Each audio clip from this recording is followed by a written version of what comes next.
Hello, welcome back to Oliver's greenhouse. Now I'm feeling super tired today. Literally haven't been sleeping enough. It's been a very busy weekend. The mist has just come on. I'm getting soaking wet. It's going to completely ruin my hair. So I'm back at a reasonable time this afternoon.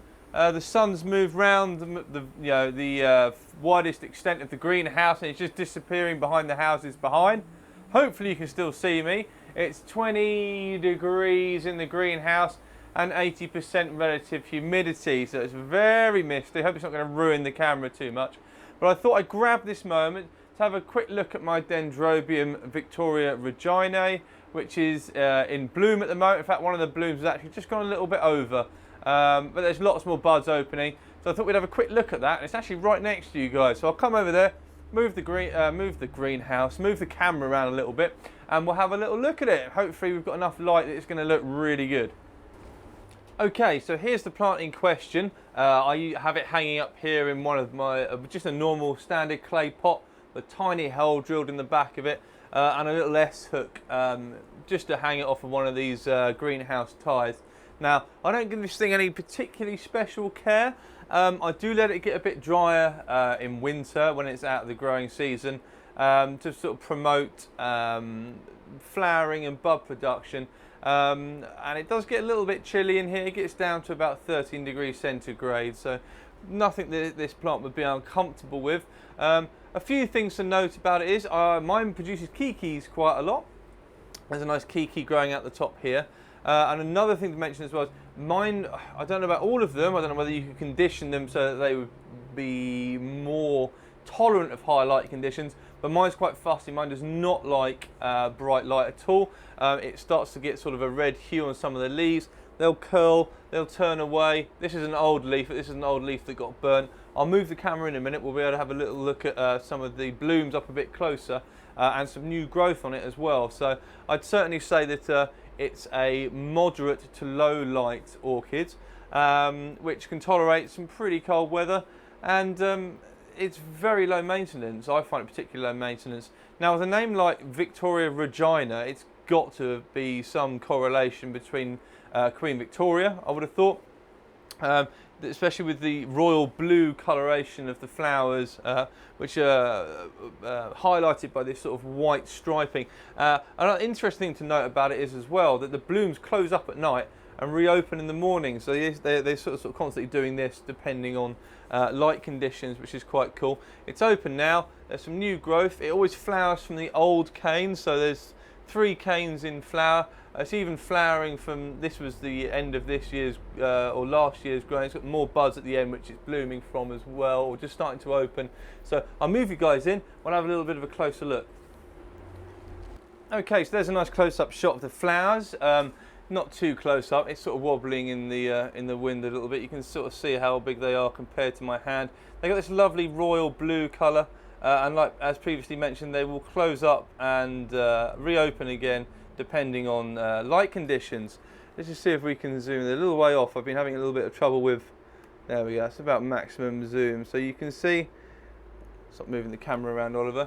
It's got a sort of a white inside to the petals of the flower, with these, just sort of moving a little bit there, with these unusual sort of dark purpley black stripes that project in towards where the pollen are. And they're really striking bluey purple, really beautiful colours, and really a very low maintenance orchid. I find it particularly rewarding, very easy to grow. If I move over slightly, just down here, this is this flower's finished. This was the first one to open, so it goes a much richer purple colour before it sort of drops off and dissipates. If we zoom out a little bit, move you guys up a little bit, we can have a look at some new growth which is emanating from the base of the plant. We'll just zoom in. There we go, just at the top of shot. In the middle of the shot now. Here we go. So this is the new growth. This will be this year's growth coming out at the base of the plant, and it hangs. One thing I would say about this plant is it's particularly pendulous. So if you are going to grow it upright, you're probably going to want to stake it, because it's going to flip and flop all over the place, especially if you've got lower lights and it becomes a bit leggy. So I'm just going to move you again and I'll show you how long this thing is compared to, in fact, no, what we'll do is we'll just pan round this way like this. So there's that kiki you can see there, and then right on the end of the plant, just in front of us, just there, you can see there's some new buds emerging just here from the end of the cane. So what I'll do is I'll just zoom out and I'll give you a comparison at how long this thing can get. I have seen pictures of this particular plant, which is almost 2 meters, cane's almost 2 meters long. So it's sold, well, I was told that it was a small growing orchid, and I don't think that's true at all, because if I put my arm up next to it, it's approximately a little bit longer than my elbow, so it's almost the entire length of my forearm. And this is only going to be bigger than large. You can see the size of the canes if I zoom back down onto the plant.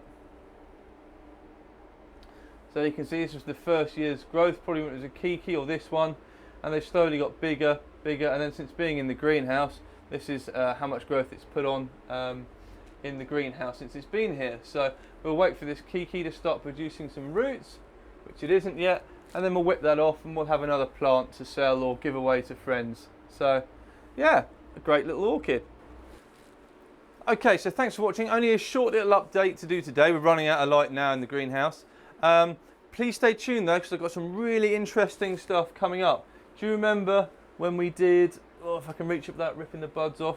Do you remember when we did the King Sundew root cuttings? Well, you never guess what.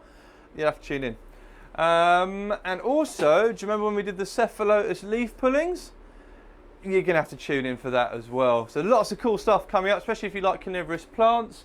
Lots of things going on with the orchids. I went ahead and just potted up the Scaphosepalum. It was getting warm in here and they were starting to look a little bit sort of parched, so they needed to be potted up sort of super quick. So these have been bunged into little square pots in just pure sphagnum moss. So there's a few things coming up with orchids, but some really exciting stuff coming up with the carnivorous plants. So stay tuned. Thanks for watching. I hope you've enjoyed this video, and if you want to see more content like this, please subscribe.